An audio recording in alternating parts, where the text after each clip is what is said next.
Live from Atlanta, Georgia, it's the Zach Ballinger Show, where we help you find your direction through passion and purpose. My name is Zach Ballinger. I am your host. Thank you guys so much for joining us. Two ways you can engage the show: Zach at ZachBallinger.com. Email me with any questions.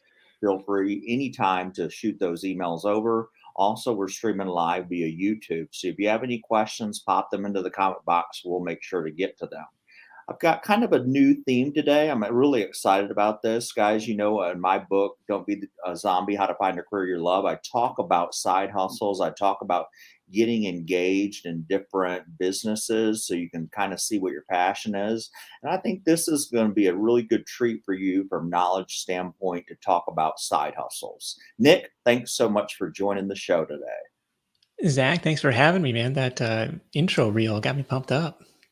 Awesome. So those hold you through the interview without you falling asleep.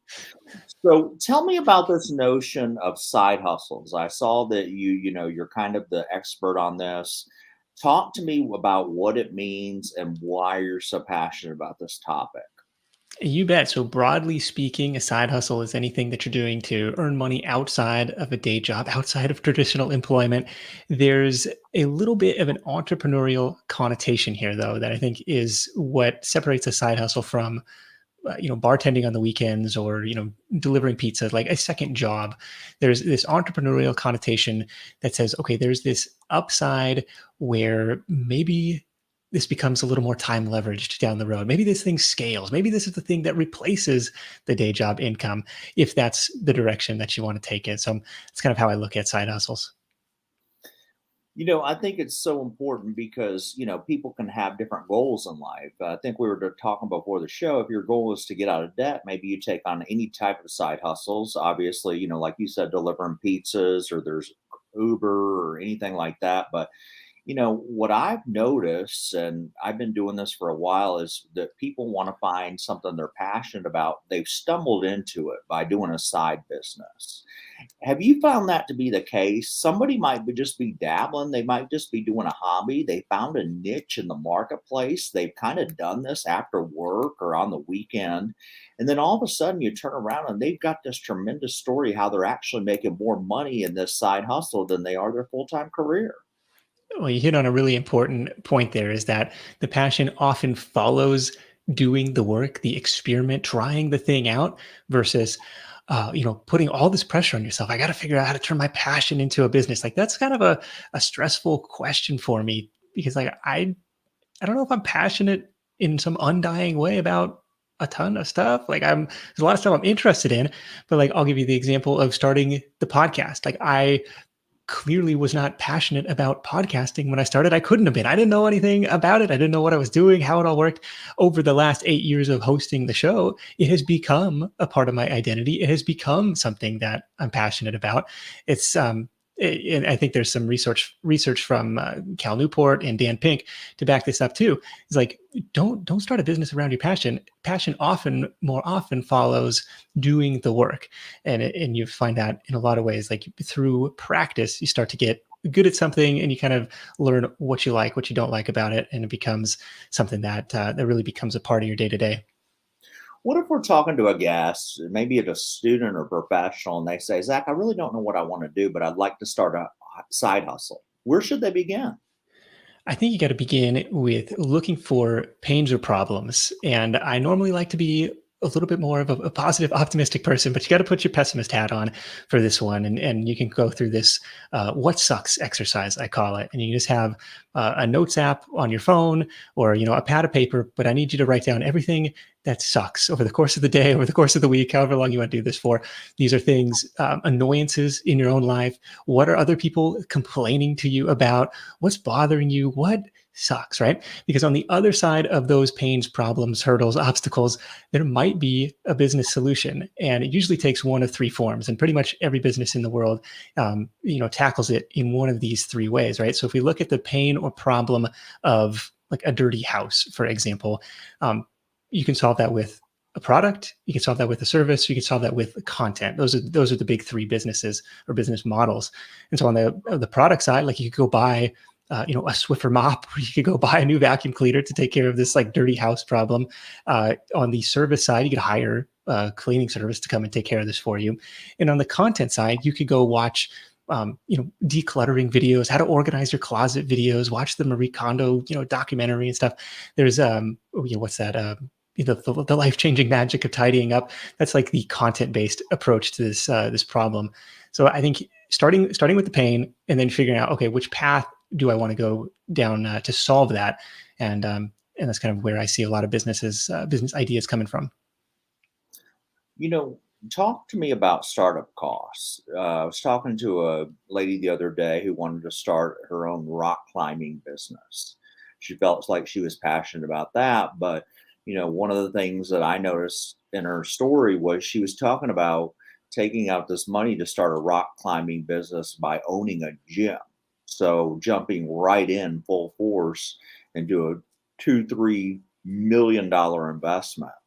Talk to me what somebody should think about as finances when they get into these side hustles. Yeah, biting off that kind of debt to begin with definitely makes me nervous, right? So it's like, well, how could you validate your area's appetite or demand for rock climbing on a lower cost basis? Maybe it's pre-selling some guided tour or guided rock climbing experience out in your local hills or something, or maybe it's even like a guided lesson at an existing rock climbing gym. If there is an existing rock climbing gym, I'd say that that's a positive sign, right? Like if they're in business, they've been in business for 4, 5, 10 years, like that's positive. Like are likely profitable if they've been around for that long. But plunking all that cash down or taking on all that debt early on definitely makes me nervous. And so you maybe peel that back a layer. So well, what excites you about the prospect of owning this giant brick and mortar facility and all of the overhead and liability that comes with that? And it's like, is it having a community? Is it, maybe there's a chance to like start a rock climbing community locally and you organize trips and I don't know what else you organize like bulk gear discounts or something, some different ways to think about it without and if you want to go down the path of doing the gym thing, that's totally fine, and maybe you've already explored some of these other options, but it definitely makes me nervous to plunk down anything like that, because like we saw during COVID, hey, maybe you get shut down and you had nothing you could have done to control that. Yeah, no, I talk in the book. I've got several articles where it references most small businesses that are successful, and not now. This is a majority, not much.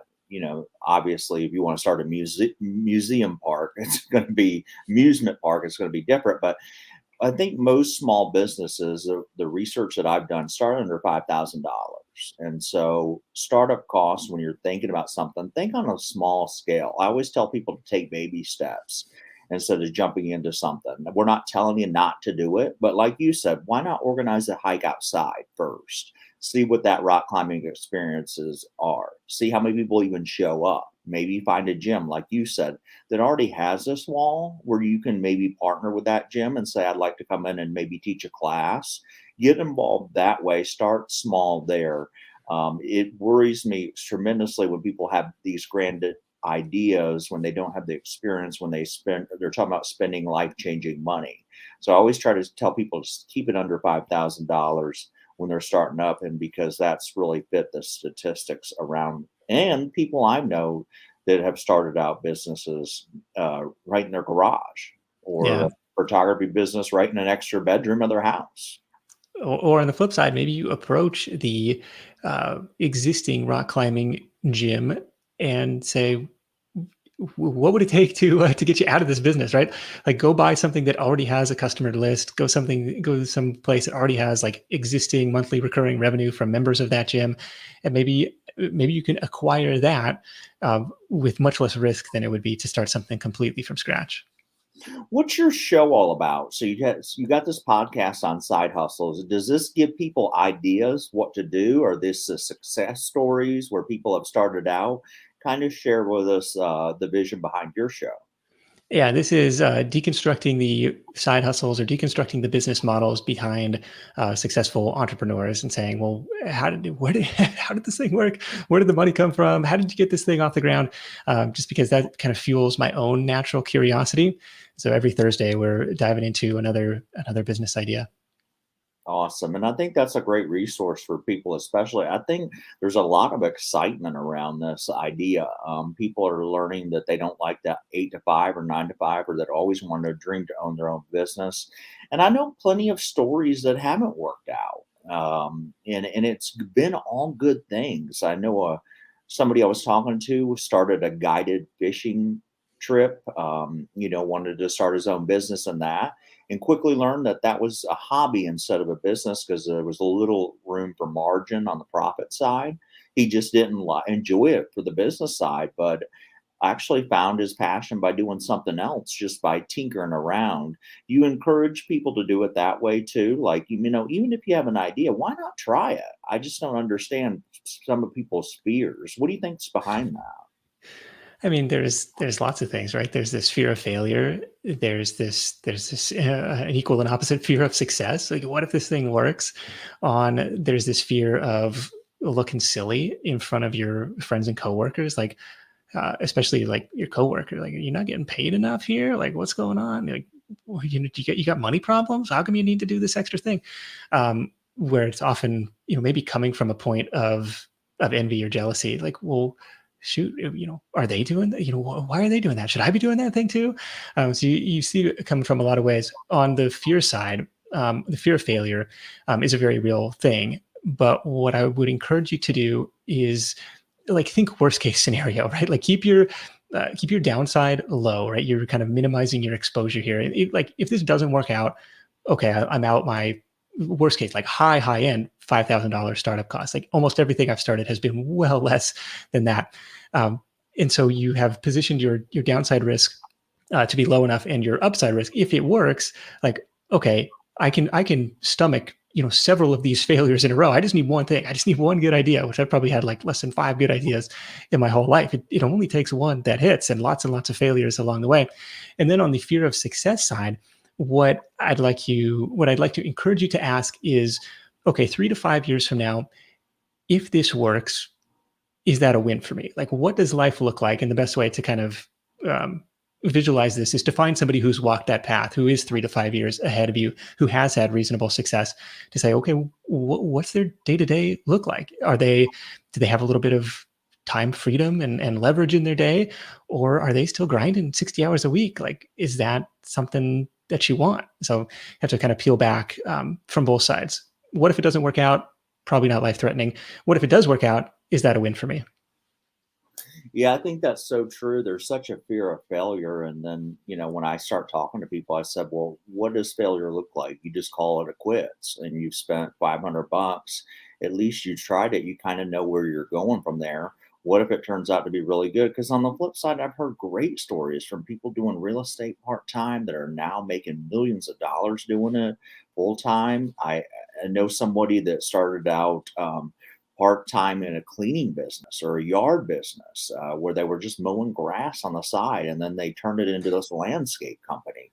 So it does happen every day. And it's just amazing to me. Sometimes that fear, just by talking to people and encouraging them a little bit, saying, what's the worst that could go wrong? Your photography business doesn't work. Just rearrange your bedroom back the way you had it. It's not that big of a Yeah. deal. So go ahead. Who are you No, going to say you're something? totally right. No, just like you said, minimize your downside risk and position these things so that if you take a swing and it hits, then you have some scale, like you have some upside to it. It's like, whereas I'll give you that, like the counter example would be like, okay, I'm going to go drive for Lyft, or I'm going to deliver Uber Eats or something.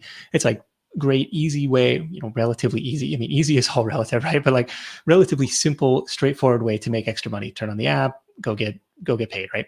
Um, but 3 to 5 years from now, you're kind of still doing the same thing, and you're limited by how many hours you can put into it. And I don't think your hourly rate is likely to increase as they continue to invest in driverless technology and all this other stuff. Like, there's a lot of downward pressure on this because it's driving around is a skill that almost everybody has. There's not a lot of opportunity to differentiate yourself there. And then vice versa. I think when people get stuck and they've always kind of want to own their own business, and they've been paralyzed for fear for 10 years, and they're like, well, I'm still trying to figure out my side business. I'm like, well, get out there and do something. And so, vice versa, like you may say, hey, I'm going to drive Lyft for 3 or 4 months. I'm going to talk to people when they enter in my car. I'm going to meet as many people as I can. I'm going to try to sell something on the side. I'm going to put some stuff on eBay. I'm going to put some stuff on Craigslist and see kind of what sticks, what you may like. And, I read a book about, I can't remember the book, but it was talking about everybody should try to sell something on eBay because they'll learn a lot about themselves. They'll learn about their business skills. They'll learn about dealing with customers and everything like that. So if you have an eBay account, maybe start there. So on the flip side, let me ask you this. When do you know when to call it quits? So I've had people say, I've started this side business. It hasn't made any money in this amount of time. When should people say, I've tried it for this many years. Maybe it's not, maybe more of it's a more of a hobby for me than a way of work. When should people call it? Yeah, for me, the answer has always been when you come to dread the work, that's a sign that it's probably time to find something else. Like the last thing you need is a second job that you hate, right? It doesn't always have to like light you up and be like, all right, I can't wait to get to work today. I mean, there's always going to be kind of like, okay, this is the stuff that I have to do versus what I, you know, get to go do. But if you find that, for several days in a row or maybe several weeks in a row, like, this is just not doing it for me anymore, and you're not seeing the results, right? If you if you don't like it, maybe there's opportunity to delegate like some of the aspects of the business that you don't like if the results are there. But if the results aren't there and you come to dread it, like let's go back to the drawing board. I even talk about using the goal setting process when you're outlining a side hustle because goal setting process, you set a specific measurement of time on that goal. So you're going to try it this long, you're going to do it this long, you're going to put this amount of resources in it, and then at a certain time you call it. And and when I say call it, it doesn't have to be like you said, is if you love doing it like you love painting, it may be a hobby. You may love painting canvases, but it just may not turn into a solid business.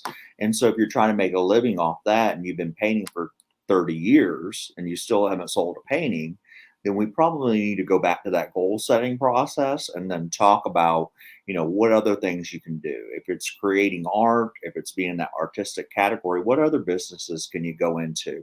So I always even say, I've known a lot of people that just kind of set a time limit on their goals. Even, like people that want to act or be a country music singer that I've talked to, I encourage them to do it. But I always say, set a time limit on it.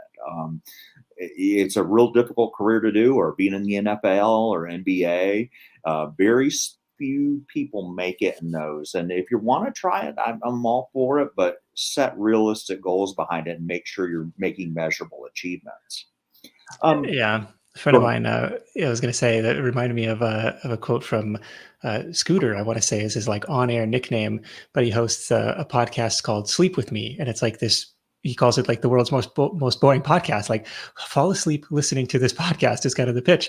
He tells boring stories and like slowly lulls people to sleep. And what he said, he's like, I set quit dates. Like, okay, 3 months out, 6 months out. And it was like, do I still enjoy doing this? Yes or no? Right. And so kind of giving him some permission to like not think about it until that time. So just to drive in what you're saying there about giving yourself a deadline. Now, you mentioned the show. Do you have any books or any other things that any resources, websites? Yeah, lots of stuff going on. So the Side Hustle Show is available in all your favorite podcast apps. SideHustleNation.com is the home base for all the show notes and blog content there. In fact, SideHustleNation.com/ideas is my constantly updated laundry list of part-time different ideas. Hopefully get the creative juices flowing over there. There's also a handful of books on Amazon. The latest is called $1,000 100 Ways. The shortcut link is 1k100ways.com for that, which features a bunch of stories from the Side Hustle Nation community on what they're doing to make extra money today. Some really creative ideas in there as well. That might be a great resource. If somebody's out there, they're like, I'm not sure what I want to do or what kind of side hustles out there. So that book's kind of around different topics that they can kind of pick, right? Is that the kind of the concept? People that have Yeah, actually so it's made broken it down happen. into freelancing, local business, online business, and oh, sorry, go ahead. No, you go ahead. Sorry. Yeah, it's broken down into 4 sections: local business, freelancing, online business, and then like physical products, e-commerce. And it's got, ballpark 25 examples in each of those from the community on creative ways that they're getting it done, how they got their first customers. It kind of follows a parallel structure where every featured guest, every featured entrepreneur has answered the same set of questions on, how'd you come up with that idea? What motivated you? What mistakes did you make along the way? What would you do differently? What are the best ways you found to market your business? And I'm trying to do the audiobook version of it this weekend. So it's like, okay, you get the voice going for that. Nice. Guys, a lot of you have asked me about side hustles. You've asked me about starting your own business. Get in touch with Nick, join the Side Hustle Nation. All of his links will be into the comment section. Make sure you check it out. Maybe that podcast will give you some inspiration, motivation, and where to start. I know it's kind of daunting sometimes when you're sitting there and you don't know where to begin. Nick's definitely got some resources that could definitely help you. Nick, I know you're a busy guy. Thank you so much for joining the show, coming back and sharing with my audience something that they can get around, and actually it may lead to passion in their own life. Hey, my pleasure. Thanks for having me. Guys, until next time, take care. This is the Zach Ballinger Show.